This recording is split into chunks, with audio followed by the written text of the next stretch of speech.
Welcome to ECG trade. ये हम देख रहे हैं चार्ट नंबर 1 ईसीजी ट्रेड। एक ट्रेडर को इंपॉर्टेंट चीज होती है ट्रेंड। सबसे पहले उसको ट्रेंड पता होना चाहिए, मार्केट का ट्रेंड अप ट्रेंड है या डाउन ट्रेंड। तो इस फॉर्मूले में आपको ट्रेंड देखने के लिए एक ट्रेंड लाइन दी है बॉटम में।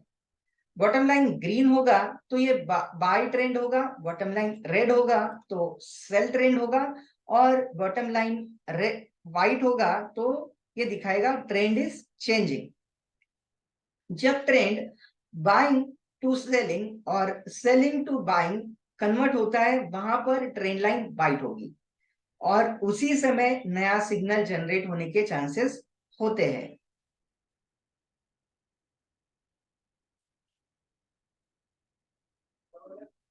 चार्ट में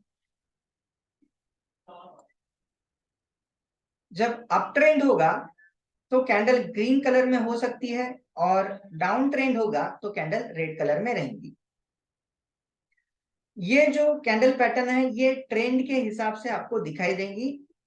जो स्टैंडर्ड फॉर्मेट होता है कैंडल्स का, ग्रीन एंड रेड मिक्स्ड होती है, बट हमें कंफ्यूजन ना हो इसके लिए सिंगल कलर में हमने ये कैंडल पैटर्न डाला है।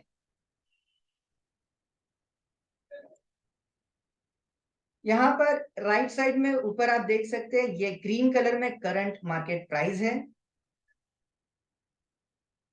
और यहाँ पर एक येलो कलर में जो प्राइस दिखाई दे रही है ये है current market stop loss.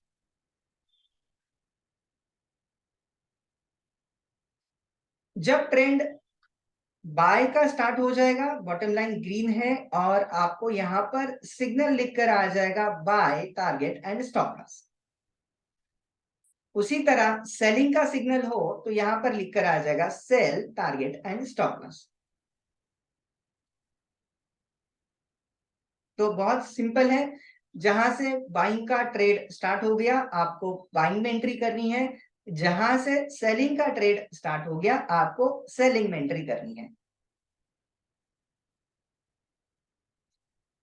Trend काफी टाइम्स तक अप या डाउन हो सकता है, नॉट नेसेसरी, कंपलसरी नहीं है कि आपके सामने जब सिग्नल जनरेट होगा तभी आप एंट्री करेंगे, नॉट नेसेसरी। आप कोई भी लेवल पर एंट्री कर सकते हो, नो प्रॉब्लम, क्योंकि हमने ट्रेंड लाइन कंफर्म कर ली, ये ग्रीन में चल रही है। आपको सपोज एंट्री करना है इस पॉइंट पे तो आप कर सकते हो, नो प्रॉब्लम। सिग्नल आकर 1 घंटा हो गया है, 2 घंटा हो गया है, नो इश्यू। जो करंट ट्रेंड चल रहा है इसमें आप कभी भी एंट्री कर लीजिए, नो प्रॉब्लम। अब यहां पर लिखा हुआ है buy target and stop loss, तो बाइंग एग्जैक्ट उस प्राइस पे आपको एंट्री नहीं मिल पाएगा, थोड़ा आगे पीछे हो सकता है, नो इशू, आप एंट्री कर लीजिए। यहाँ पर टी फॉर टारगेट लिखा है, ये आपका करंट टारगेट होगा, और एसएल लिखा है, एसएल जो है उस कैंडल के हिसाब से वहां पर जो सिचुएशन है उस हिसाब से आपको एसएल यहाँ ऑटोमेटिकली आ जाएगा। आपने बाय में एंट्री कर ली, टारगेट अचीव हो जाता है तो आप टारगेट में 50% प्रॉफिट बुकिंग कर लीजिए। मान के चलिए आपके पास 100 क्वांटिटी एसबीआई का है तो आप 50 क्वांटिटी प्रॉफिट बुक कर लेंगे, या फिर आप ऑप्शन में ट्रेड करते हो, आपके पास 2 लॉट कॉल ऑप्शन आपने खरीदा है तो आप 1 लॉट में प्रॉफिट बुकिंग कर लेंगे, और रिमेनिंग जो क्वांटिटी है जब तक सेलिंग के सिग्नल नहीं आती तब तक आप रुक सकते हो, या फिर कुछ और टेक्निक्स है मैं आगे आपको समझाने वाला हूं, उसके थ्रू भी हम प्रॉफिट बढ़ाने का एक चांस ले सकते हैं। ट्रेलिंग स्टॉप लॉस के थ्रू हम रिस्क को मिनिमाइज करते हुए आगे बढ़ सकते हैं।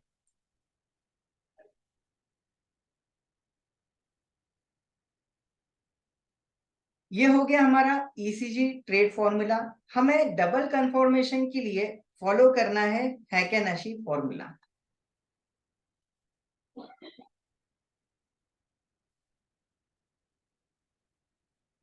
हैगानशी फॉर्मूला ये एक जापानीज पैटर्न है, ये एवरेज ट्रेडिंग टाइम पे बना हुआ फॉर्मूला है। यहाँ पर ग्रीन लाइन नीचे से चल रही होगी तो ये होगा बाय जोन, रेड लाइन ऊपर से चल रही है तो ये होगा आपका सेल जोन। फिर आपका क्वेश्चन होगा सर फॉर्मूला कौन सा फॉलो करना है, ईसीजी ट्रेड या हैगानशी? मैं आपको कहूं दोनों फॉर्मूले करने हैं फॉलो तो आप कंफ्यूज हो जाओगे। इसके लिए हमने एक मिक्स फॉर्मूला बना रखा है जो आपको आसानी से टैली करने के लिए दिखेगा। ऊपर आप देख सकते हैं यह है ईसीजी ट्रेड और नीचे है हैगानशी। दोनों फॉर्मूले एक ही विंडो में आपको दिखाई देंगे जहां आपका कंपैरिजन और भी परफेक्ट होगा। अब जैसे आप देख सकते हैं यहाँ पर ईसीजी ट्रेड में भी बाय की सिग्नल है और हैगानशी में भी बाय की सिग्नल है, दोनों जगह बाय है तो मोर एंड लेस आप बाय में एंट्री ले लीजिए, नो प्रॉब्लम। दोनों जगह सेल है तो आप सेल में एंट्री ले लीजिए, नो प्रॉब्लम।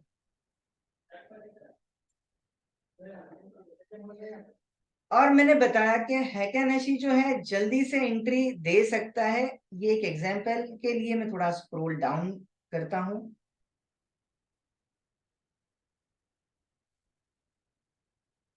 आप यहां देख सकते हैं ईसीजी ट्रेड ने थोड़ा सा सिग्नल जल्दी दिया है विद कंपेयर द, सॉरी हैगानशी ने सिग्नल थोड़ा जल्दी दिया है with compare the ECG trade, right. ये सिचुएशन को कैसे हैंडल करना है?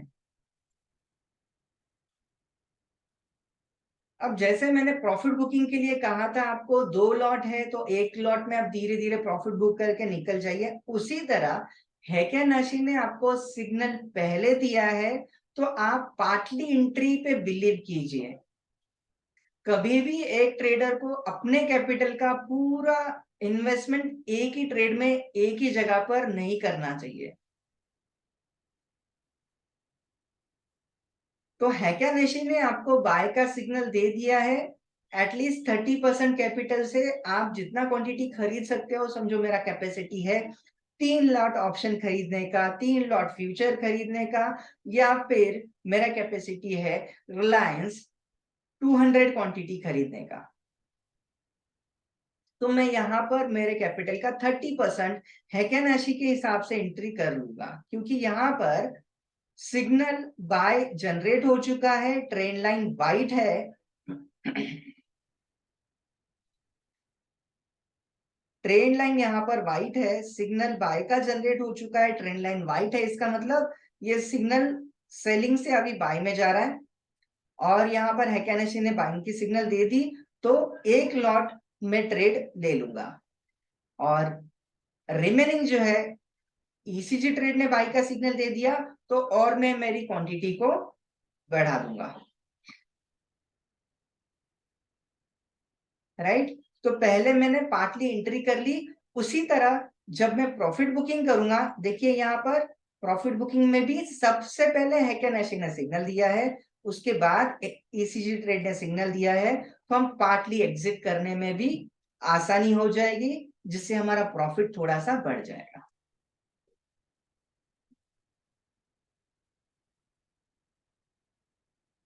क्योंकि ट्रेडिंग में रिस्क मैनेजमेंट ही सबसे ज्यादा इंपॉर्टेंट है। यहाँ पर बहुत सारे लोग चूक जाते हैं, सुबह सुबह ट्रेड के लिए बैठे हैं, पूरा पूरा कैपिटल एक ट्रेड में इन्वॉल्व कर देते हैं और वहां पर रिस्क जो है बढ़ जाती है, क्योंकि वो ट्रेड सही नहीं रहा या एवरेजिंग की जरूरत पड़ी तो कैपिटल अपने हाथ में नहीं रहेगा।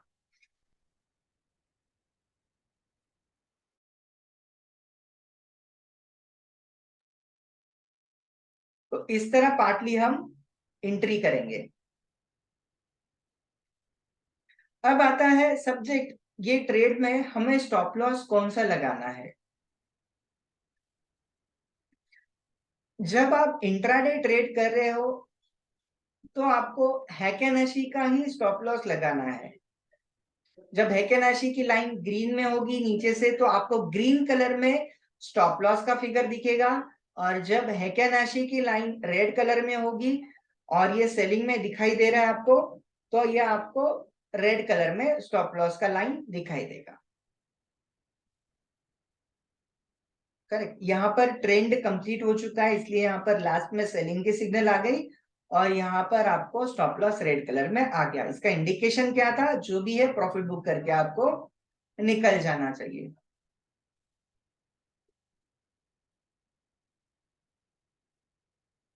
अब यहाँ पर ये जो ट्रेड दिखाई दे रहा है, जो भी आप चार्ट देखते हो, वो पूरा ट्रेडिंग टाइम पे डिपेंड करता है। ट्रेडिंग टाइम मतलब टाइम फ्रेम। ये जो कैंडल्स है, इसको हम जितना अलग अलग तरीके का टाइम फ्रेम अप्लाई करेंगे, उसी तरह उसके रिजल्ट आपको दिखाई देंगे। सबसे पहले जब चार्ट ओपन होता है, तो हमें टाइम फ्रेम जरूर चेक करना है। राइट क्लिक करना है चार्ट में, इंट्राडे ऑप्शन में जाना है, यहाँ पर डिफरेंट डिफरेंट आपको टाइम फ्रेम दिखाई देंगे।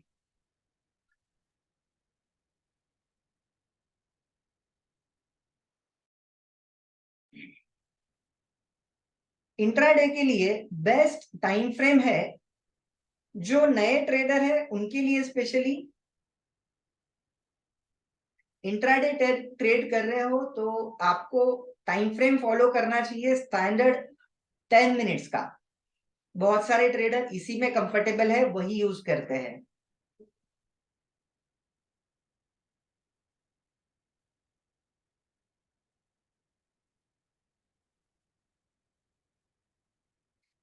इंट्राडे के लिए आपको 10 मिनट्स का टाइम फ्रेम यूज करना है। जो लोग पोजिशनल ट्रेड करते हैं, कैरी करते हैं ट्रेड को, या डिलीवरी ट्रेड करते हैं, उनके लिए अवरली टाइम फ्रेम कंफर्टेबल है 4 से 5 दिन के ट्रेड के लिए। और आपका विजन थोड़ा बड़ा है, तो आप फॉलो कर सकते हो डेली व्यू। तो मेरे हिसाब से कंफर्टेबल है hourly, that is more and enough for short term trading delivery base. जितना छोटा टाइम फ्रेम होगा, उतना रिस्क बढ़ता जाएगा। तो नए ट्रेडर सिर्फ 10 मिनट्स का टाइम फ्रेम यूज करेंगे। जो ट्रेडर पुराने हैं, ऑलमोस्ट 3-4 महीने से ज्यादा का एक्सपीरियंस है, या फिर सॉफ्टवेयर भी 2 महीने से ज्यादा यूज कर रहे हैं, वो अपने टाइम फ्रेम को घटा सकते हैं। पर जैसे मैंने कहा कि जितना टाइम फ्रेम छोटा रहेगा, उतना आपका रिस्क बढ़ जाएगा। जिनका प्रैक्टिस अच्छा है, वो चाहे तो 7 मिनट का यूज करे, या फिर 5 मिनट्स का यूज करे, या फिर 3 मिनट्स का यूज करे। बट स्टैंडर्ड प्रैक्टिस के लिए आपको शुरुआत में नए ट्रेडर के लिए 10 मिनट्स फॉलो करना है। मैं आगे फिर से आपको रिपीट करूंगा कि टाइम फ्रेम कैसे छोटा करके हम प्रॉफिट बुकिंग करेंगे। ओके, तो ये चार्ट हम देख रहे थे इंट्राडे का, और ये हमने डिस्कशन किया इंट्राडे के लिए। जो लोग कमोडिटी ट्रेड कर रहे हैं या फॉरेक्स ट्रेड करते हैं, उनके लिए 15 मिनट्स का चार्ट कंफर्टेबल रहेगा। Gold, silver, crude oil, natural gas, इसमें आप 15 मिनट्स का चार्ट यूज कीजिए। अदर कमोडिटी में आप 10 मिनट्स का चार्ट यूज कर सकते हैं, नो प्रॉब्लम। और जो लोग फॉरेक्स में ट्रेड कर रहे हैं, उनके लिए भी 15 मिनट का चार्ट बेस्ट होगा। कमोडिटी के लिए थोड़ा सा रिपीट कर दूं, कमोडिटी में ट्रेड के 2 टाइम जोन सेटअप है, एक डे टाइम और एक इवनिंग टाइम। डे टाइम में ज्यादा मूवमेंट होती नहीं है, उस समय आप छोटा टाइम फ्रेम यूज करके और अपनी सूझबूझ से ट्रेड करके प्रॉफिट कमा सकते हो। बट मेजर जो मूवमेंट होती है कमोडिटी में, वो आफ्टर 6 o'clock रहेगी। तो ट्रेड का बेहतर जो टाइम है आफ्टर 6 o'clock रहेगा और वो क्लोजिंग तक।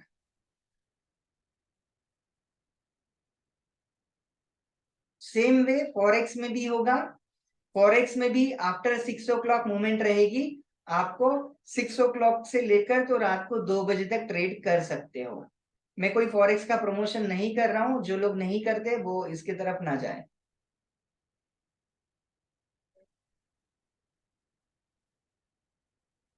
और जो लोग शेयर्स में ट्रेडिंग करते हैं इंट्राडे वगैरह, जो शेयर फ्यूचर में अवेलेबल नहीं है या जहां पर मूवमेंट कम रहती है, ऐसे शेयर में भी आपको 15 मिनट का चार्ट यूज करना चाहिए, क्योंकि वहां पर मूवमेंट कम और वॉल्यूम कम होने से छोटा टाइम फ्रेम इतना अच्छा रिजल्ट आपको नहीं दे सकता। ओके, तो ये हो गया टाइम फ्रेम, क्योंकि टाइम फ्रेम बहुत इंपॉर्टेंट चीज है। कभी कभी गलती से होता है कि हम जल्दबाजी में चार्ट ओपन कर बैठते हैं और डिफॉल्ट जो चार्ट होती है वो होती है 1 मिनट की, और फिर उसके हिसाब से हम मूवमेंट को देखकर हम ट्राई करते हैं और पता चलता है थोड़ी देर बाद एक दो ट्रेड कर लिए और 1 मिनट के चार्ट में देखकर लॉस बुक कर लिया। वैसा ना हो। ओके, तो जब भी चार्ट ओपन करेंगे पहले ऊपर टाइम फ्रेम जरूर चेक कीजिए। अब यहाँ पर ये एक ट्रेड में हमारा इंट्राडे प्रॉफिट बुकिंग लेवल था वो कंप्लीट हो चुका है। जब भी ईसीजी ट्रेड के हिसाब से प्रॉफिट बुकिंग लेवल अचीव हो जाए तो नेक्स्ट प्रॉफिट बुकिंग लेवल के लिए हम फॉलो करेंगे टारगेट फॉर्मूला। टारगेट फॉर्मूले में आपको 3 टारगेट दिखाई देंगे। यहां पर भी आपको ट्रेंड पता चलता है, ग्रीन लाइन नीचे से चल रही है तो बाय जोन, रेड लाइन ऊपर से चल रही है तो सेल जोन। यहाँ पर T1, T2 और T3 इस तरह आपको प्रॉफिट बुकिंग लेवल दिखेंगे।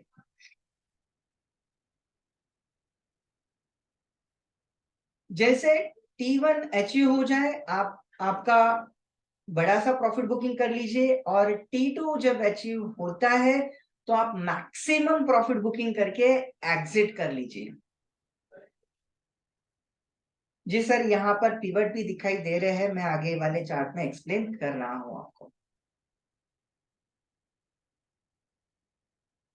सेम पॉइंट आगे भी दिखते हैं, मैं ठीक से एक्सप्लेन करूंगा वहां पर। ओके, तो अभी हमने 3 चार्ट के बारे में डिस्कशन किया, ईसीजी ट्रेड, हैकेनशी एंड टारगेट थी। ये तीनों डायरेक्शन देखने के लिए है, मार्केट अप ट्रेंड या डाउन ट्रेंड चल रहा है इसके लिए है, और इंट्राडे में आपका रिस्क कम रहे इसके लिए हम हैकेनशी का स्टॉप लॉस फॉलो करेंगे। ओके, यहां तक क्लियर है? तो प्लीज चैट बॉक्स में ओके कर दीजिए, क्लियर कर दीजिए, या फिर कुछ डाउट है तो।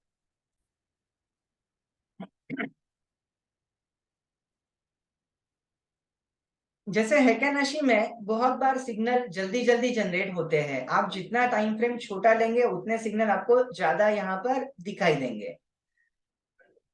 पर सिग्नल को हमें फॉलो करना चाहिए या नहीं करना चाहिए, इसका कंपैरिजन हैकेनशी का आप थोड़ा सा ट्रेंड लाइन से कर लेना। जब ट्रेंड लाइन वाइट है, हैकेनशी ने सिग्नल दिखा दिया, आप बेझिझक एंट्री कर सकते हो, नो प्रॉब्लम। और उसके साथ साथ यदि येलो लाइन जो है स्टॉप लॉस का ऊपर ईसीजी ट्रेड,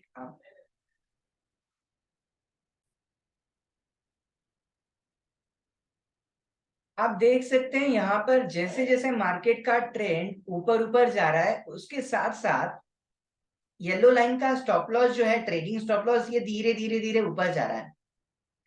जहां पर येलो लाइन का स्टॉप लॉस का गैप कम हो जाएगा और हैकेनशी सिग्नल दिखाई देगा और ट्रेंड लाइन वाइट होगी, ये तीन कंफर्मेशन आपको जैसे मिलते हैं, येलो लाइन का गैप कम हो जाए, ट्रेंड लाइन वाइट हो जाए और हैकेनाशी में सिग्नल जनरेट हो जाए, उस समय हम हैकेनाशी के सिग्नल को फॉलो करने में कोई भी झिझक नहीं होनी चाहिए, आप यूज कर सकते हो। भले ईसीजी ट्रेड में सिग्नल आने में थोड़ा समय लगे, आप नो प्रॉब्लम, आप एटलीस्ट 50% कैपिटल के साथ साथ थोड़ा सा रिस्क लेके एंट्री ले सकते हो।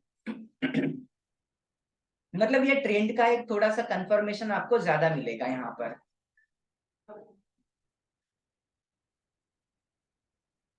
ओके, अब हम थोड़े बात करते हैं गैप अप या गैप डाउन ट्रेड के बारे में।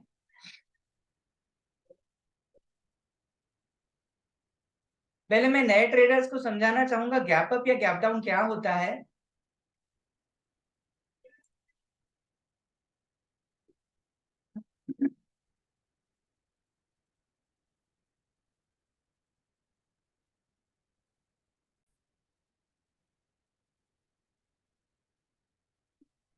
मान लीजिए निफ्टी है,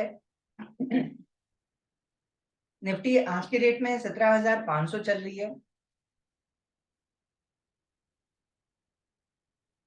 और कल मार्केट ओपन होता है 17,650। तो यहां पर क्या होगा, यस्टरडे क्लोज से मार्केट एक 60-70 पॉइंट ऊपर ओपन हो जाए तो इसको हम कहेंगे गैप अप ओपनिंग। यहां पर क्या हो गया है, 150 पॉइंट मार्केट ऊपर ओपन हुआ, तो ये हो गया गैप अप सिचुएशन। उसी तरह निफ्टी 17,500 चल रही है और मार्केट ओपन होता है 17,300। ये बहुत बार होता है क्योंकि गैप डाउन के सिचुएशन में ज्यादा गैप डाउन होता है, पर गैप अप के सिचुएशन में ज्यादा गैप अप नहीं हो पाता। यहाँ पर 200 पॉइंट निफ्टी माइनस है, यह हो गया गैप डाउन।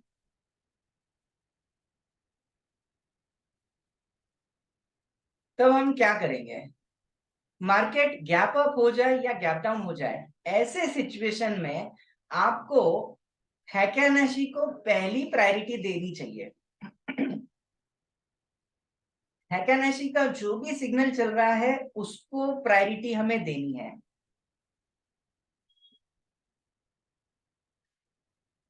मान के चलिए आज का जो बाइंग का सिग्नल था ईसीजी ट्रेड और हैकेनाशी में, दोनों में बाइंग का सिग्नल था, ये कल ओपन हो गया मार्केट गैप अप, तो ये दिखेगा क्या हमें, ये कंटिन्यू सिग्नल दिखेगा बाइंग में।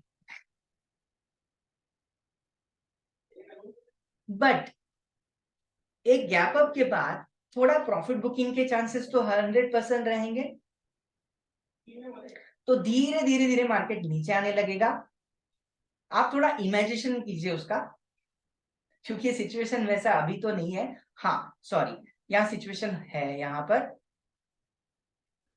ये कल की मार्केट है। अभी कल के मार्केट के हिसाब से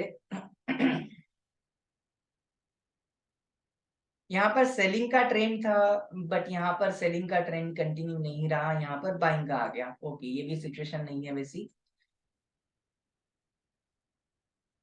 ट्राई करते हैं हम।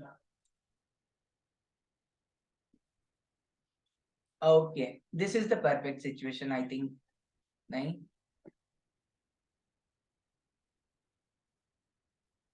चलो इसको ही समझने की कोशिश करते हैं।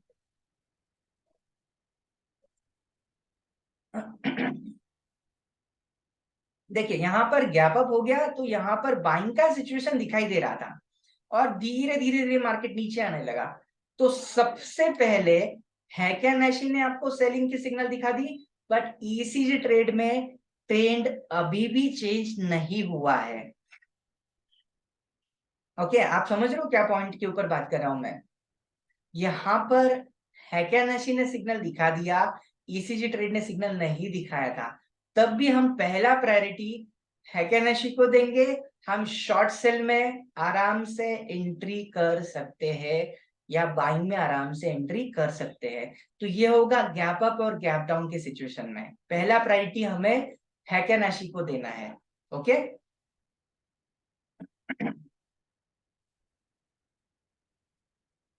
चलिए आज के ट्रेड की बात करते हैं। आज का सिचुएशन क्या था, बाइंग में मार्केट थी और क्लोजिंग तक भी बाइंग में मार्केट रही। हमारा जो ट्रेड है ये हमने इंट्राडे के हिसाब से खरीदा था। तो हमारा इंट्राडे का ट्रेड हमें इंट्राडे में स्क्वायर ऑफ करना है, पोजीशन क्लियर करनी है। बाय किया है तो सेल करेंगे, सेल किया है तो बाय करेंगे, पोजीशन नील करेंगे। हम ट्रेड को कैरी नहीं करेंगे। हमें आप इंट्राडे के हिसाब से चार्ट फॉलो कर रहे थे 10 मिनट्स का, तो ट्रेड आपको क्लियर करना है। आप यदि आवरली चार्ट फॉलो करते हो और आपको ट्रेड करने की कैरी करने की इच्छा है तो that is different part. But 10 minute के चार्ट के हिसाब से आपने ट्रेड लिया था, इंट्राडे आपका विजन था, आप इंट्राडे में स्क्वायर ऑफ कर दीजिए, कैरी आपको नहीं करना है। अब यहां पर सिचुएशन तो बाइंग में थी एंड में, फिर हम क्या करेंगे, पोजीशन आपका नील करके निकलेंगे। कल जब मार्केट ओपन होगी, कल जब मार्केट ओपन होगी और इफ इन केस यही सिग्नल कंटिन्यू रहा नेक्स्ट डे, तो आप बेझिझक नेक्स्ट डे भी बाइंग में एंट्री कर सकते हो, नो प्रॉब्लम। कल मार्केट ओपन होते हुए नॉर्मली थोड़ा बहुत 19-20 ओपन हुआ है और सिग्नल कंटिन्यू है, आप एंट्री कर सकते हो। पर एंट्री करने से पहले आप ध्यान रखिए, आपको ओपनिंग में जल्दबाजी नहीं करनी। पहले 15-20 मिनट हाईली वोलेटाइल होते हैं, इस कारण हम पुराना सिग्नल या नया सिग्नल कोई भी आ जाए, हम पहले 15-20 मिनट एनालाइज करेंगे, उसके बाद हम ट्रेड में एंट्री लेंगे, एटलीस्ट 20 मिनट। अब ये बाइंग का सिग्नल कंटिन्यू है, तो नेक्स्ट है हमें ये ट्रेड कंटिन्यू करना है, तो हम 2 डे लेवल में जाएंगे। 2 डे लेवल में यदि बाइंग की सिग्नल कंटिन्यू है, उस सिचुएशन में डॉटेड ग्रीन लाइन के ऊपर मार्केट होगी, तो हम बाइंग का सिग्नल कंटिन्यू कर सकते हैं। और उस सिचुएशन के बाद बाइंग करने के बाद हमारा टारगेट रहेगा व्हाइट लाइन 1, 2 एंड 3। ये हमारे ऊपर के प्रॉफिट बुकिंग लेवल रहेंगे। यदि आज का ट्रेड सेलिंग का होता और कल मार्केट सेलिंग में ओपन होता, तब हमें डॉटेड रेड लाइन के नीचे अपोजिट साइड जैसे कल की मार्केट यहां पर देखिए डॉटेड रेड लाइन के नीचे मार्केट गई, और उसके बाद हमारा टारगेट होना चाहिए था 1, 2 एंड 3।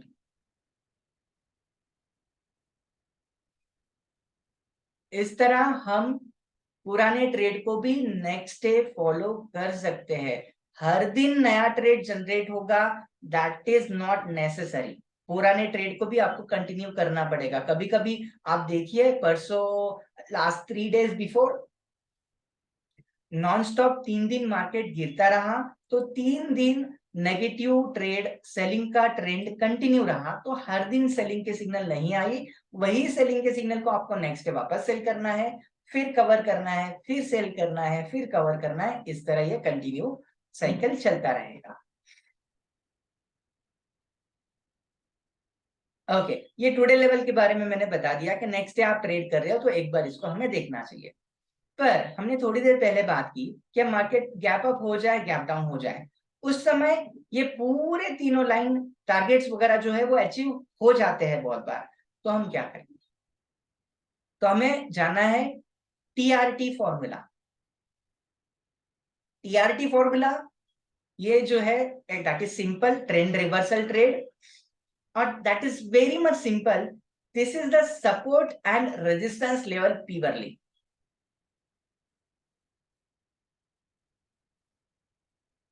ये भी रेजिस्टेंस सपोर्ट लेवल थे, करेक्ट है। ये जो टुडे लेवल के सपोर्ट रेजिस्टेंस है, ये बने हुए yesterday close today open divide by 3 इस फॉर्मूले पे बने हुए हैं सिंपल से। बट यहाँ पर टीआरटी में जो आपको सपोर्ट रेजिस्टेंस दिखाई दे रहे हैं, ये सपोर्ट रेजिस्टेंस प्रीवियस हिस्ट्री के हिसाब से बने हुए हैं, जहां पर एक्चुअल वॉल्यूम हुआ है, जहां पर रेजिस्टेंस या सपोर्ट फेस किया है मार्केट ने, वही है लेवल्स है। और आप ये लेवल्स देखो, यहाँ पर पूरी लाइंस पैरेलल है एक दूसरे को, यहाँ पर पैरेलल पूरा पैटर्न आपको दिखेगा। बट ये पैरेलल आपको लाइन नहीं दिखेगी। यहाँ पर देखो कहीं जगह गैप ज्यादा है, कहीं जगह कम है, क्योंकि ये प्रीवियस रिजेक्शन को देखकर ऑटोमेटिकली ड्रॉ होते हैं। बहुत सारे लोग चार्ट में रेजिस्टेंस सपोर्ट लेवल मैन्युअली करते हैं, वहां पर थोड़ी गड़बड़ हो जाती है, क्योंकि हम ड्रॉ करते हुए पुराना जो भी लेवल्स है उसको हम ठीक से नहीं जज कर पाते। वहां पर इतने perfectly resistance support level draw नहीं होते। तो ये ऑटोमेटिकली आपको सपोर्ट रेजिस्टेंस ड्रॉ करके दिखाएगा ये फॉर्मूला, जिससे एक break even point of the market, that is day pivot point, जो सेंट्रल पिवट कहते हैं हम, ये आपको यहां पर दिखाई देगी। उसके बाद यहां पर resistance 1 first, upside 1 second and third, daily R1 R2 and R3, उसी तरह daily S1 S2 and S3, ये आपको दिखाई दे। बट एक बात समझ लीजिए, ये सपोर्ट रेजिस्टेंस फॉर्मूला है, ये कोई सिग्नल वाला फॉर्मूला नहीं है। यहाँ पर किसी भी प्रकार के सिग्नल जनरेट नहीं होते। ये आपको सिर्फ लेवल जज करने के लिए दिए हैं, क्या किस लेवल को क्रॉस करने के बाद कहां तक मार्केट ऊपर जा सकता है, कहां तक नीचे आ सकता है। ये मार्केट का दायरा, मार्केट का रेंज समझने के लिए हमें फॉलो करना है। जब आप कोई भी प्राइस पॉइंट पर कोई स्टॉक, कोई ऑप्शन, कोई फ्यूचर, बैंक निफ्टी बाय करते हो, उस प्राइस से अगली 3 लेवल ये कहां तक जाएगा, ये हम यहां से देख सकते हैं। उसी तरह जब आप कोई स्टॉक सेल करते हो, वहां से कितना नीचे आएगा, वो देखने के लिए हम सपोर्ट रेजिस्टेंस फॉलो करेंगे। मान के चलिए मैं यहां पर मैं बाय करता हूं, तो बाइंग के वक्त नीचे से ऊपर वाली लाइन मेरे टारगेट रहेंगे, और यदि मैं सेल करता हूं तो सेलिंग के वक्त ऊपर से नीचे वाली 3 लाइन मेरे टारगेट रहेंगे। मैंने यहां पर डेली सपोर्ट 2 के आसपास बाइंग इनिशिएट किया ट्रेड, तो मेरा टारगेट क्या होना चाहिए? पहला this one, this is my nearest first line, okay, second level and third level. जहां से आप बाय कर रहे हो वो प्राइस से ऊपर वाली 3 लाइन आपके बाइंग में टारगेट रहेंगे, और जहां से आप सेल कर रहे हो वहां से नीचे वाली 3 लाइन आपके सेलिंग में टारगेट रहेंगे।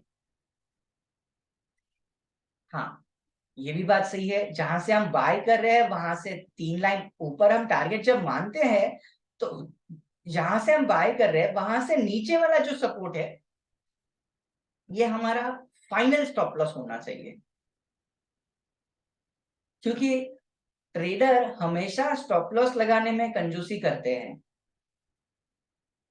आपको लगता है आपने वो स्टॉक खरीद लिया तो बढ़ना ही चाहिए, और आपने जिस प्राइस से खरीदा वहां से तो जरूर बढ़ना चाहिए। ऐसा तो नहीं हो सकता। और ये प्राइस जो है वो कोई भी अभी तक पकड़ नहीं पाया है टॉप और बॉटम।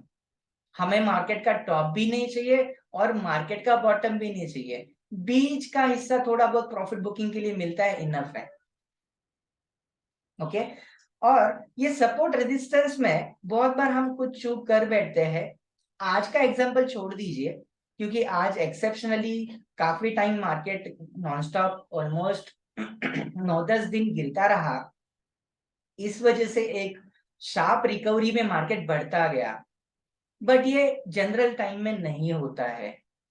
तो जब मार्केट R3 पे पहुंच जाए तो बड़ा क्वांटिटी आपको बाइंग में नहीं रखना है, और जब मार्केट S3 पर पहुंच जाए तो यहाँ पर आप सेलिंग में बड़ा क्वांटिटी नहीं रखेंगे। मैं आपको ट्रेड करने के लिए ना नहीं बोल रहा हूं, पर आप बड़ा क्वांटिटी मत करना, क्योंकि बहुत बार ऐसा होता है S3 आ जाए तो वहां से ट्रेंड रिवर्स होके ऊपर जाने लगता है, और R3 आ जाए तो उसको टच करने के बाद मार्केट नीचे आता है। जैसे यहाँ पर थोड़ा सा स्ट्रगल किया, होल्ड किया, उसके बाद ऊपर जाने लगा। दैट इज, जैसे मैंने बताया, एक्सेप्शन डे, कभी कभी हो सकता है, बट 70 to 80% वहां पर रिजेक्शन आके प्रॉफिट बुकिंग होती है। बट उसके बाद भी ओवरऑल आपको न्यूज पता है, तो हो सकता है वहां को क्रॉस करके चला जाए। जो पुराने ट्रेडर है ये चीज को समझ रहे होंगे, क्योंकि उन्होंने देखा होगा, बहुत बार फेस किया होगा। क्या नेचुरली इंट्राडे में तो R2 से ही बहुत बार प्रॉफिट बुकिंग आ जाती है, पर R3 में बहुत शार्पली प्रॉफिट बुकिंग आती है।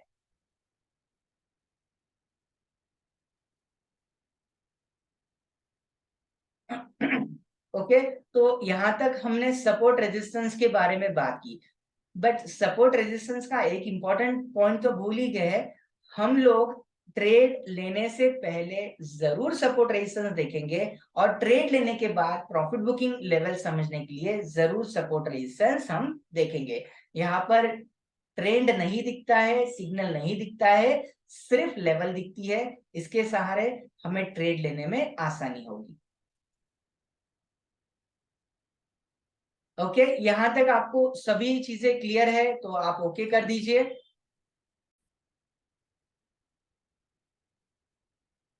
ओके, यहां तक हमने समझे ईसीजी ट्रेड फॉर्मूला, जिससे हमें सिग्नल मिल सकता है बाय और सेल का।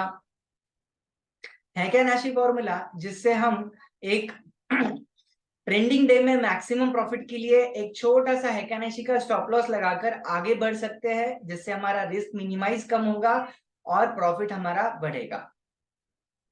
उसके बाद परफेक्ट प्रॉफिट बुकिंग लेवल्स के लिए हम टुडे लेवल और सपोर्ट रेजिस्टेंस का सहारा लेंगे, जिससे हमारा प्रॉफिट बढ़ेगा। क्योंकि बहुत बार हम लोग प्रॉफिट देखकर प्रॉफिट बुक नहीं कर पाते। हमें पता नहीं होता कि मार्केट कहां से ऊपर या नीचे टर्न करेगा, और हम प्रॉफिट बुकिंग से चूक जाते हैं। राइट, तो ये सपोर्ट और रेजिस्टेंस से हम पार्टली प्रॉफिट बुकिंग करेंगे तो हमारा प्रॉफिट बढ़ेगा। प्रॉफिट को सिर्फ देखना नहीं है, बुक भी करना आना चाहिए, और ये पार्टली प्रॉफिट बुकिंग से ही हो सकता है। और आपको प्रॉफिट बढ़ाना है तो आप एक साथ 100% एंट्री या एग्जिट करेंगे तो आपका प्रॉफिट नहीं बढ़ेगा। क्योंकि एक ट्रेडर जो है 1:2, 2:3 इस तरह ट्रेड करता है। 1:2 का मतलब, आप मान के चलिए कोई ट्रेडर 1,000 रुपए निफ्टी फ्यूचर में स्टॉप लॉस लगाता है और 2,000 रुपए टारगेट रखता है, तो उसका 1:2 ये टारगेट रेशियो होगा। बट 1:2 हमने टारगेट रखा भी है, उससे ज्यादा प्रॉफिट हो रहा है तो हमें बुक करना चाहिए। तो हम ट्रेलिंग स्टॉप लॉस फॉलो करके आगे आगे बढ़ते जाएंगे, तो हमारा प्रॉफिट बढ़ेगा। ये हो सकता है 1:3 भी हो जाए, और ये 1:3, 1:4 ये हर दिन नहीं मिलता है। क्योंकि एक ट्रेडर को बहुत बार इंट्राडे में हार का सामना करना पड़ता है, लॉसेस बहुत बार होते हैं, और प्रॉफिट कम टाइम होता है। जब लॉस होता है तो लॉस में एक ट्रेडर बहुत ज्यादा रिस्क लेता है। वैसे रिस्क प्रॉफिट बुकिंग में कभी नहीं लेता।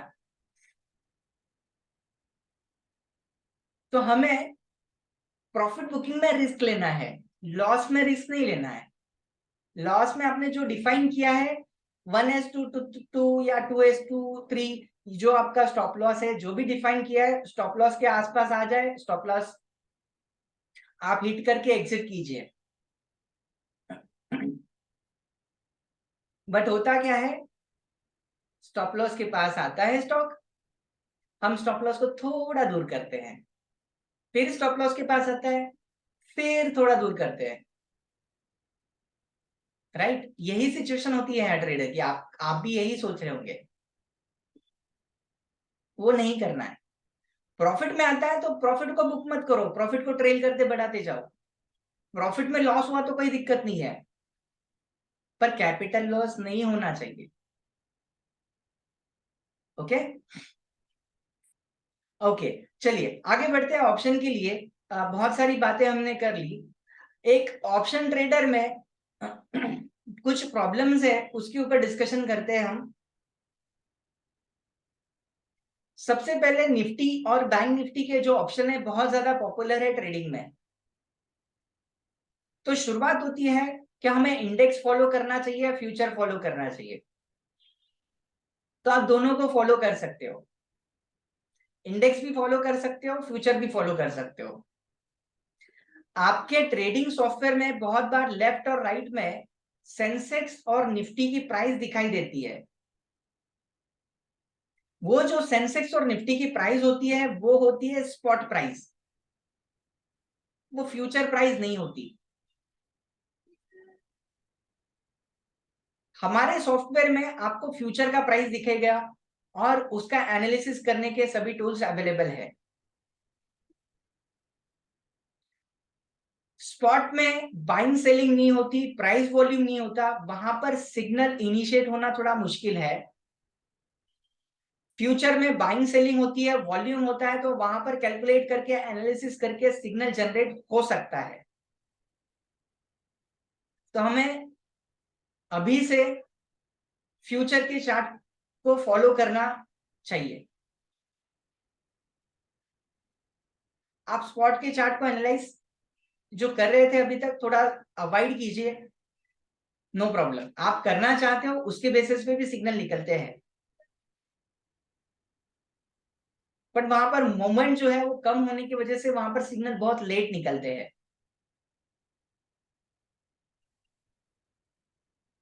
तो प्राइमरी हमें फ्यूचर के चार्ट को फॉलो करना चाहिए। अब जब निफ्टी में हम ट्रेड कर रहे हैं, मान के चलिए निफ्टी फ्यूचर अभी 17,500 है।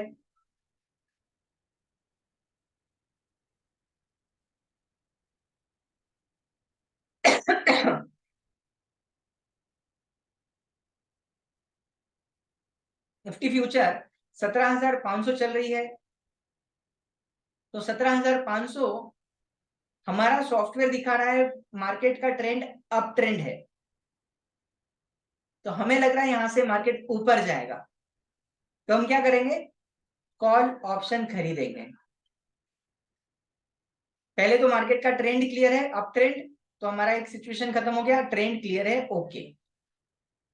ट्रेंड अप ट्रेंड है, अभी हमारा दूसरा पॉइंट बनता है हमें क्या खरीदना चाहिए, अप ट्रेंड है तो कॉल खरीदना चाहिए। अब क्वेश्चन है, कॉल कौन सा खरीदना चाहिए, इन the money, out of the money, at the money. ये टर्मिनोलॉजी जो है ये बहुत डिफिकल्ट लगती है। इन the money, deep in the money, out of the money, simple, ये चक्करों में नहीं पड़ना है हमें। मार्केट कितना चल रहा है, 17,500, तो लगभग 17,500 के आसपास का आपको कॉल ऑप्शन खरीदना है। वो deep in the money, IV, theta, gamma, ये चक्कर में मत पड़ो। निफ्टी ऊपर जाने वाली है तो कॉल ऊपर बढ़ेगा, यही तो लॉजिक है पूरा। तो फिर हमें डीप स्टडी की क्या जरूरत है, इन द मनी करे, आउट ऑफ द मनी करे, वगैरह वगैरह। एट द मनी करेंगे, निफ्टी में जैसे मूवमेंट होगा पैरेलल उसी के साथ साथ ऑप्शन में भी वैसे वैसे मूवमेंट होगा, रिटर्न जो है उसकी हाइयर रहेंगी। तो हमें एट द मनी के आसपास ट्रेड करना चाहिए।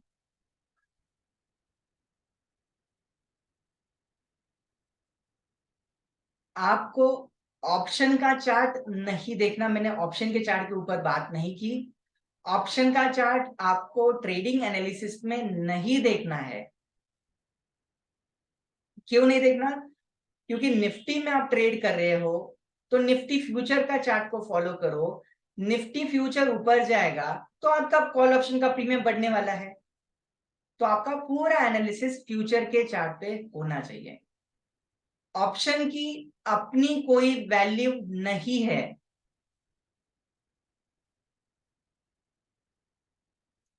ऑप्शन जो है पूरा डिपेंड है फ्यूचर पर। ऑप्शन की वैल्यू सिर्फ टाइम वैल्यू होती है, जो कि टाइम के साथ धीरे धीरे डीवैल्यूड होती जाती है। इसलिए हमें ऑप्शन का डायरेक्ट चार्ट देखकर एनालिसिस नहीं करना, वो हो कॉल या पुट, सीईपीई। उसका डायरेक्ट चार्ट देख के आप ट्रेंड को डिसाइड नहीं करेंगे क्या ट्रेंड अप ट्रेंड चल रहा है या डाउन ट्रेंड। आपको प्राइमरी फ्यूचर या स्पॉट को चार्ट को देख के ही ट्रेंड डिसाइड करना है।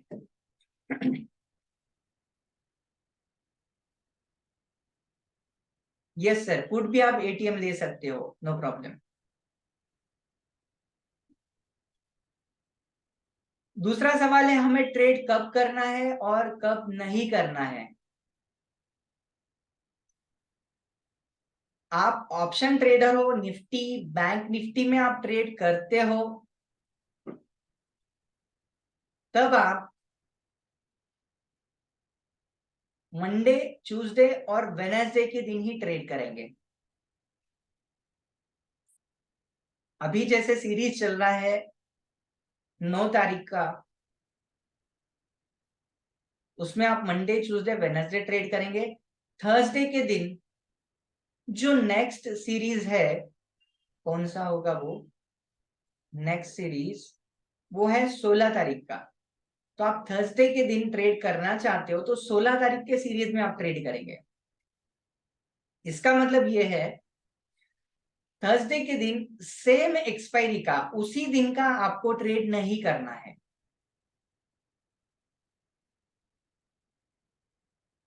बट मेरा कहना इस तरह रहेगा कि आप थर्सडे और फ्राइडे आप ऑप्शन बायर हो तो अवॉइड कीजिए। क्यों अवॉइड करना है? क्योंकि थर्सडे और फ्राइडे आपका ट्रेड राइट भी रहा तब भी आपको प्रॉफिट जो है वो कम होता है, क्योंकि वहां पर टाइम वैल्यू डीवैल्यूड होती है फास्टली। प्रीमियम धीरे धीरे धीरे घटते जाते हैं थर्सडे और फ्राइडे। इसलिए आपका ट्रेड सही रहेगा तब भी आपको ज्यादा प्रॉफिट नहीं हो पाता। आपने नोटिस किया होगा कभी।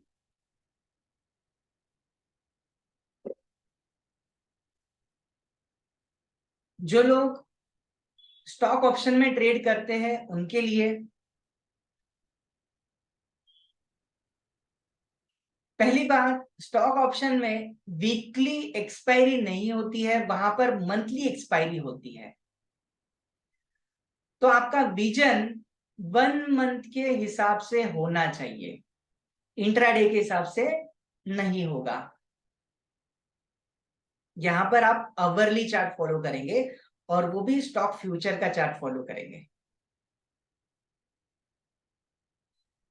स्टॉक फ्यूचर में पहले सीरीज के पहले जब सीरीज नया स्टार्ट होता है, वहां पर पहले 3-4 दिन आप अवॉइड कीजिए ट्रेड को, क्योंकि वहां पर प्रीमियम बहुत ज्यादा हाई होती है।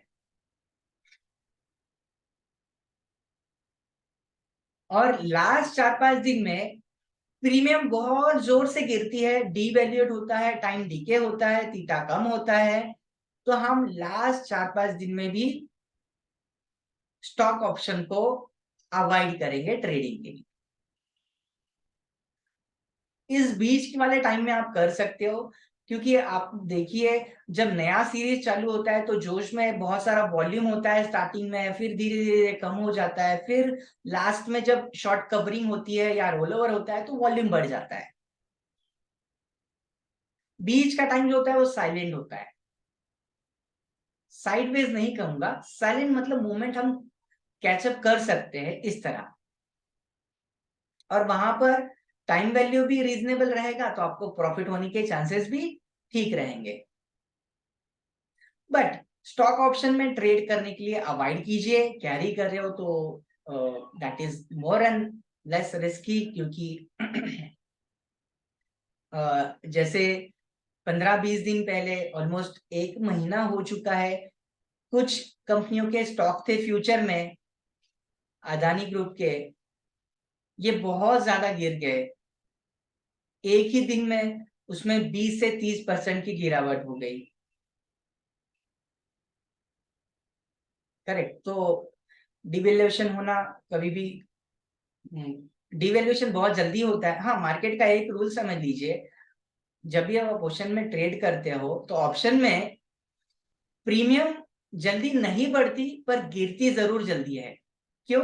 क्योंकि जब प्रीमियम बढ़ती है तो उसके साथ साथ टाइम वैल्यू जुड़ा हुआ है तो धीरे धीरे बढ़ेगी, पर जब प्रीमियम गिरती है तो डिवैल्यूएशन भी होता है, टाइम वैल्यू भी गिरती है, मार्केट भी गिरती है, उसके साथ साथ प्रीमियम गिरती है। तो प्रीमियम बढ़ते हुए फास्ट नहीं बढ़ेगी, फास्ट गिरेगी, और बढ़ते हुए धीरे धीरे बढ़ती है। इसलिए आप इंडिविजुअल ऑप्शन में या स्टॉक ऑप्शन में ट्रेड कर रहे हो तो थोड़ा रिस्की होगा। आप निफ्टी या बैंक निफ्टी के ऑप्शंस में ट्रेड करो, that is very easy and manageable.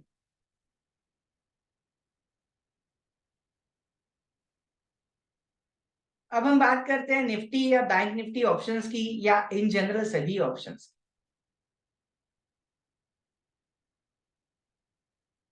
अभी सिचुएशन जो है, 17,700 निफ्टी चल रही है। आपको लग रहा है मार्केट ऊपर जाएगा, इंडिकेशन भी ऊपर चल रहे हैं, तो हमने 17,500 की कॉल ऑप्शन खरीद ली।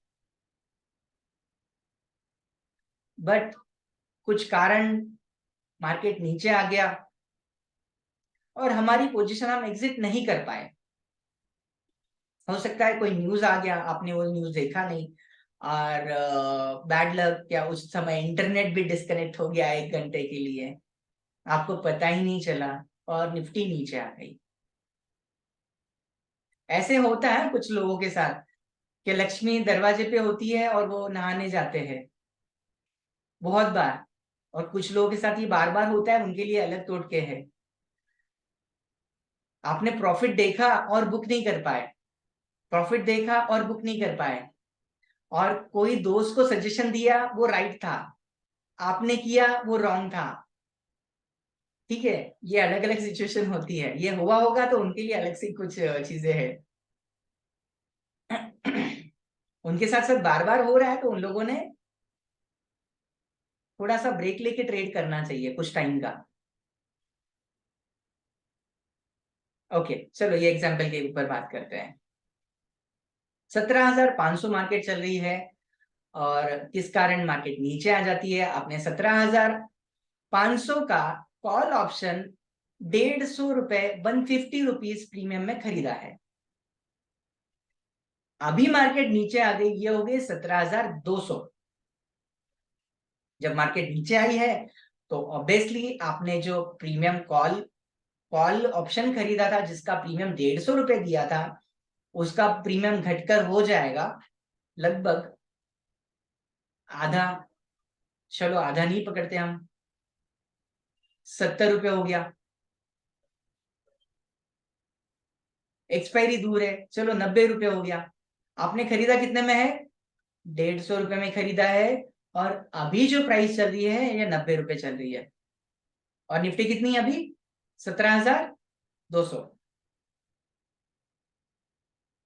एक ट्रेड गलत हो गया तो हम दूसरी गलती करते हैं, उस ऑप्शन को एवरेजिंग करने की।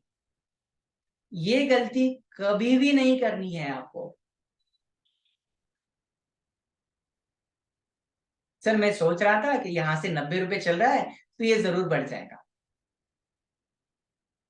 क्यों बढ़ेगा? जो गिर रहा है, गिरे हुए को कौन उठाएगा? नहीं, गिरा हुआ और गिरेगा, ये मार्केट का रूल है। आप अभी बुलिश हो, 17,200 से आपको लग रहा है एटलीस्ट 17,400 मार्केट जाएगी या 500 जाएगी, तब भी आप 90 रुपए का जो ऑप्शन खरीदा था उसको एवरेज नहीं करेंगे। आपको क्या करना है इस सिचुएशन में? 17,200 से आपको लग रही है मार्केट यहां से ऊपर जाएगी, उस समय 17,200 का कॉल खरीद लीजिए। सिंपल। वहां से तो बढ़ सकती है ना, तो वहां से बढ़ेगी तो प्रीमियम बढ़ेगा, राइट। हम 90 रुपए वाले को एवरेज नहीं करेंगे। हो सकता है 90 रुपए वाला एवरेज करने के बाद एक्सपायरी परसों के दिन है, आज मंगलवार है, बुधवार के दिन थोड़ा सा बढ़ गया, उसका डिवैल्यूएशन हो गया और गुरुवार का तो बेड़ा गर्क गए, कुछ नहीं होना है उस दिन। वो तो हीरो जीरो ट्रेड है, वो तो गुरुवार का गुरुवार के दिन देख लेंगे क्या होना है।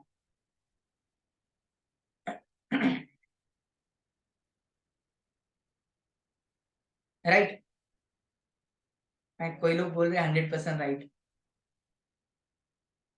सर करेक्ट है। हम लोग ये जो चीजें हैं, ये जनरल ट्रेडर की इसी तरह लॉजिक से वो काम करते हैं, और ये हमने बहुत ऑब्जर्वेशन किया है। ये आपके साथ हुआ होगा, ये सिर्फ मैं रिमाइंड करा रहा हूं, आपने ये किया भी होगा। ये चीज हमें नहीं करनी है। अब मार्केट 17,200 आ चुकी है, हमें उस टाइम एट द मनी का जो है 120 रुपए में मिलेगा। जो हमने 150 रुपए में खरीदा था वही चीज आपको 120 रुपए मिलेगी, तो आप 120 रुपए में प्रीमियम ले लीजिए। और वहां से मार्केट 17,300 में जाती है, तब भी वहां पर आपको अच्छा प्रॉफिट हो जाएगा। मान के चलिए पूरा लॉस तो रिकवर नहीं हुआ, बट प्रॉफिट मॉडरेटली ज्यादा हो जाएगा, क्योंकि वहां से राइट डिसीजन रहा, ट्रेड सही चला। और वो 90 रुपए वाली जो प्रीमियम थी वो और घट के 30 रुपए 20 रुपए हो गई, तो हमें वो चीज नहीं करनी। एवरेजिंग नहीं करनी है ऑप्शन में। एवरेजिंग करनी है तो आप स्ट्राइक प्राइस चेंज करेंगे, उसी स्ट्राइक प्राइस को एवरेज नहीं करेंगे। वो ट्रेड को रेक्टिफाई करना है, सही करना है, सुधारना है, तो हम स्ट्राइक प्राइस चेंज करेंगे। ओके। एवरेजिंग बता दी मैंने, ऑप्शंस बता दिए, और ऑप्शन सिलेक्शन मैंने बता दिया। ट्रेंड आपको फ्यूचर के चार्ट को देखकर करना है, ये भी मैंने बता दिया।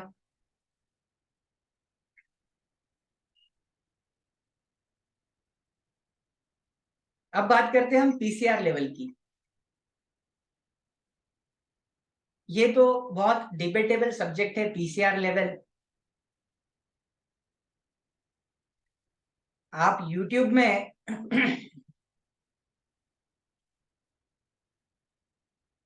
आपने आरएसआई इंडिकेटर के बारे में सुना है? RSI relative strength index, correct. आप YouTube में सर्च कीजिए आरएसआई का मतलब, तो आपको बहुत सारे वीडियोस आ जाएंगे, और सभी वीडियोस में थोड़ा सा डिफरेंस हो सकता है, बहुत ज्यादा डिफरेंस नहीं होगा। आरएसआई नीचे आ गया, आरएसआई 20 को टच कर गया, मतलब ओवर क्या हो गया है? ओवर बॉट हो गया है, ओवर सोल्ड हो गया है, राइट। ओवर सोल्ड हो गया है, आरएसआई 20 को टच किया, तो मतलब यहां से बाइंग के चांसेस है, ये ऊपर जाएगा। ऊपर जाने के बाद आरएसआई 80 को टच कर गया, तो यहां पर ओवर बॉट हो गया, यहां से सेलिंग के चांसेस है। बॉटम में ओवर सोल्ड और टॉप में ओवर बॉट। 80 टच करेगा तो यहां से मार्केट नीचे आ सकता है, 20 टच करेगा तो यहां से मार्केट ऊपर जा सकता है। इसी टाइप के आपको सबको वीडियोस मिलेंगे। तो सर मैं, आप बोल रहे हो सर मैं क्यों बता रहा हूँ, ऐसे ही मिलेंगे, तो हाँ यही मिलेंगे। बट आपको ये समझाने की कोशिश कर रहा हूं कि आप option OI chart, open interest, इसकी वीडियो सर्च करो और मुझे बता दो क्या सर ये 4 एनालिस्ट जो है ये सभी के कैलकुलेशन सेम है? आपको कोई भी सेम नहीं मिलेगा, सबके अपने अपने फंडे हैं ओपन इंटरेस्ट के बारे में।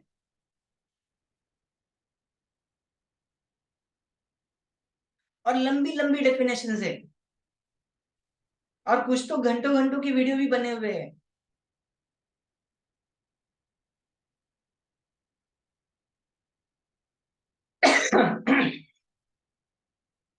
अब ये बताइए, ओपन का मतलब ओपन कॉन्ट्रैक्ट, इंटरेस्ट का मतलब are you interested at that situation, वो कॉन्ट्रैक्ट में। इतना सा तो डेफिनेशन है।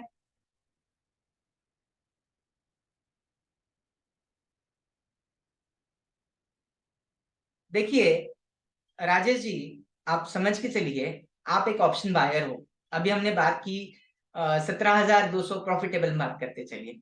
17,200 का कॉल ऑप्शन आपने 120 रुपए में खरीदा।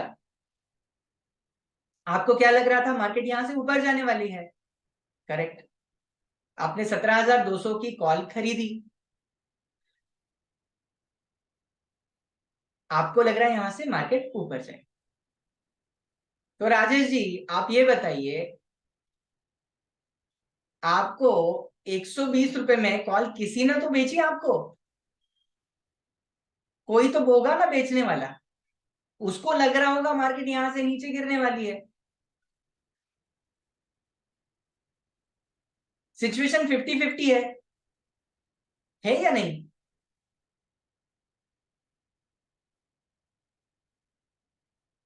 अब इसमें से लॉजिक क्या निकलता है?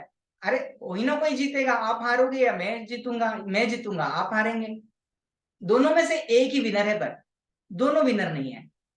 हो सकता है मैं सेलर हूं तो मेरे विनिंग चांसेस थोड़े ज्यादा है। तो ओपन इंटरेस्ट बढ़ गया, अब क्या करे, बढ़ गया तो बढ़ गया, उससे क्या हो, बढ़ गया। अरे सर ओपन इंटरेस्ट बढ़ गया यहाँ से, ये अरे उससे होने वाला क्या है, कोई ना कोई तो सेल कर रहा है इंटरेस्ट, कोई ना कोई खरीद रहा है, किसी को लग रहा है इस लेवल से ऊपर जाएगा, किसी को लग रहा है इस लेवल से नीचे नहीं जाएगा। अब उसके सामने कोई सेल कर रहा है, अपनी निफ्टी की ओपन पोजीशन है फ्यूचर में, उसके सामने कोई ऑप्शन सेल करके हेजिंग कर रहा है, ये आपको पता है क्या? नहीं पता। हेजिंग मतलब आपकी रिस्क मिनिमाइज करने के लिए आप एक काउंटर ट्रेड करते हैं, इसको हेजिंग कहते हैं, राइट? आप मान के चलिए मैंने निफ्टी खरीदी है और मुझे लग रहा है यहां से निफ्टी ऊपर बढ़ेगी, तो मैं उसके साथ साथ एक रिस्क मिनिमाइज करने के लिए क्या करूंगा, एक पुट खरीद लूंगा कि मार्केट नीचे से गिरे यहां से तो मेरा रिस्क कम हो जाए। और मैं क्या करूंगा, अब 17,200 मार्केट चल रही है, अब मुझे पता है 17,700 तो नहीं जाने वाली, करेक्ट? तो मैं 17,700 का कॉल सेल कर दूंगा, ये भी मेरा काउंटर ट्रेड हो गया। एनी हाउ सिचुएशन को मैंने हेज करके रखा है, मैंने विनिंग चांसेस बढ़ाने के लिए सिचुएशन क्रिएट की है। तो जो बड़े बड़े फंड है, इनके सामने उनकी जो तलवार है लड़ाई की, बड़े बड़े फंड की, उसके सामने हम सुई लेके चलते हैं, छोटी सी सुई है वो चुबा के हम सोचते हैं यार दर्द होगा। उनके बड़े बड़े ट्रेड चले हैं, बड़ी फ्यूचर पे पोजीशन खड़ी है, निफ्टी फ्यूचर लॉन्ग है, उनको लग रहा है नहीं जाएगा, 18,000 तो क्यों जाना है, वो पोजीशन हेज करके रखे हैं, नीचे पुट नहीं जाएगा, कितना नहीं जाएगा, 17 को नहीं तोड़ेगा, राइट? तो एक लेवल वो एक काउंटर ट्रेड बना के रखते हैं और लेवल बना के रखते हैं, ये इंपॉर्टेंट चीज है ऑप्शंस में। ओपन इंटरेस्ट किस लेवल पे ज्यादा है और किस लेवल पे, दोनों कॉल या पुट में? ओपन इंटरेस्ट कॉल में ज्यादा है तो ये लेवल क्रॉस होने के चांसेस थोड़े कम है, नहीं होगा, दैट इज नॉट पॉसिबल। हो सकता है, मैं ऐसा नहीं बोला होगा ही नहीं, हो सकता है, क्योंकि open interest every 15 minute change होते रहता है, मूड स्विंग। करेक्ट। तो ओपन इंटरेस्ट कॉल ऑप्शन में बढ़ गया है, कौन से लेवल पे, चलो मान के चलिए 17,800 में ओपन इंटरेस्ट बढ़ गया है, तो 17,800 का लेवल क्रॉस करना मुश्किल है। और नीचे में 17,000 का पुट का ओपन इंटरेस्ट बढ़ गया है, तो पुट में नीचे में ये लेवल को, नीचे को क्रॉस करना मुश्किल है। नहीं करेगा ऐसा नहीं, थोड़ा मुश्किल है, वहां पर जाके बाउंस बैक हो सकता है।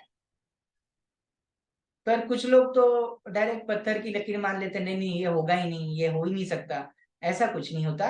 ये पूरा पूरा जो डिपेंड है फ्यूचर की चाल पर, मूवमेंट पर डिपेंड है।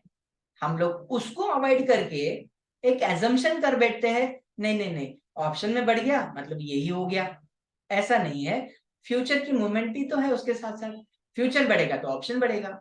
आप फ्यूचर 17,800 को क्रॉस कर देगा तो ऑप्शन को तो कटना ही है फिर, राइट। तो पीसीआर लेवल, ओपन इंटरेस्ट कहां पर बढ़ा है और कहां पर घटा है, ठीक है।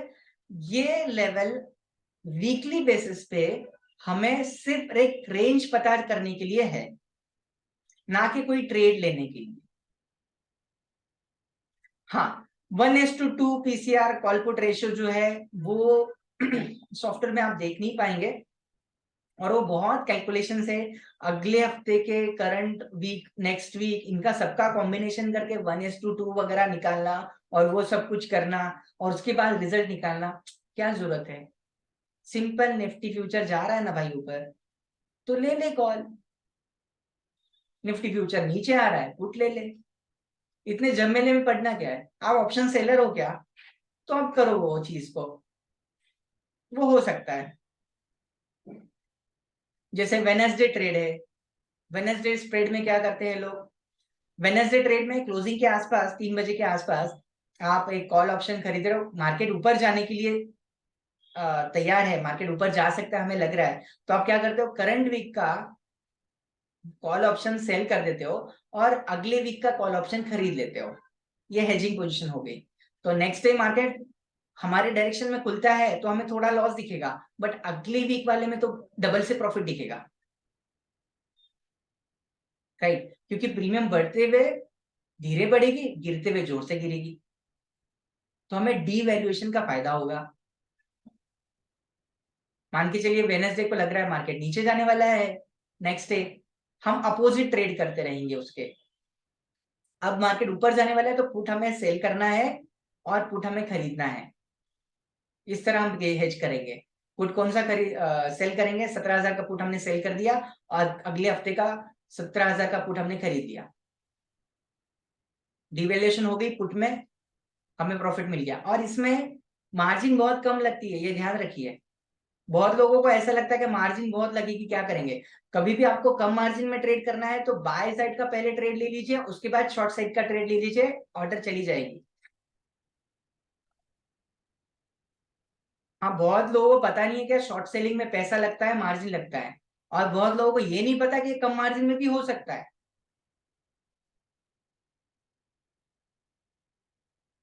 काउंटर ट्रेड खड़े करने हैं उसके सामने बस। चलो ये टॉपिक बहुत लंबा चौड़ा है, और भी बात कर सकते हैं इसके ऊपर। तो आप वेनेसडे ट्रेड इस तरह कर सकते हो, मंथली ट्रेड भी इसी तरह कर सकते हो कि करंट मंथ आपको लग रहा है 1 महीने में मार्केट ऊपर जाएगा नहीं जाएगा, तो करंट मंथ का आप शॉर्ट कर दीजिए, अगले महीने का खरीद लीजिए। गिरता है मार्केट तो आपको डिवैल्यूएशन, सब गेम डिवैल्यूएशन का है, प्रीमियम का है, और कुछ नहीं। तो ऐसी बहुत सारी स्ट्रेटजीज आपको देखने मिलेगी सॉफ्टवेयर के साथ साथ। ये स्ट्रेटजीज को थोड़ा थोड़ा स्टडी कीजिए। आपका स्ट्रैडल है, स्ट्रैंगल है, आयन कॉन्डर है, आयन फ्लाई, बटरफ्लाई, तो ये भी आप ट्रेड कर सकते हो। इसका डिटेल आपको कहीं ना कहीं मिलेगा, थोड़ा सा स्टडी का वो पार्ट है, ये सभी एक ही सेशन में तो नहीं हो पाएगा। जिन लोगों का capital more than 2 lakh rupees है, तो वो फ्यूचर में ट्रेड करने के लिए शुरुआत कीजिए। हो सकता है ऑप्शन में शॉर्ट सेलिंग के लिए शुरुआत कीजिए। और जिन लोगों का 50,000 के नीचे का भी कैपिटल है, तो ये एज पोजीशन बनाकर भी ऑप्शन सेलिंग में थोड़ा थोड़ा पैसा कमा सकते हैं, राइट। जैसे मैंने स्टार्टिंग में बहुत बार बोला कि गिरता जल्दी है, बढ़ता कम है, तो हमें उसका ही फायदा उठाना चाहिए, डीवैल्यूएशन का। तो वो आप कर सकते हो। Okay, so thank you very much. हमने बहुत सारा डिस्कशन किया, पर हम चार्ट पे चलते हैं, चार्ट पे समझने की कोशिश करते हैं कि एग्जैक्टली ऑप्शन में आपको क्या क्या देखना है। ये सेशन यहाँ पर ही खत्म होने वाला है अभी, और मैं लास्ट में आपको 3 मिनट्स का कुछ चार्ट आपको बता रहा हूँ, ठीक है। So thank you very much to joining this session. Like the channel and subscribe the channel, और आपके फ्रेंड्स को भी ये रेफरेंस दे सकते हैं आप। सो थैंक यू वेरी मच। ये सेशन, ओके, थैंक यू।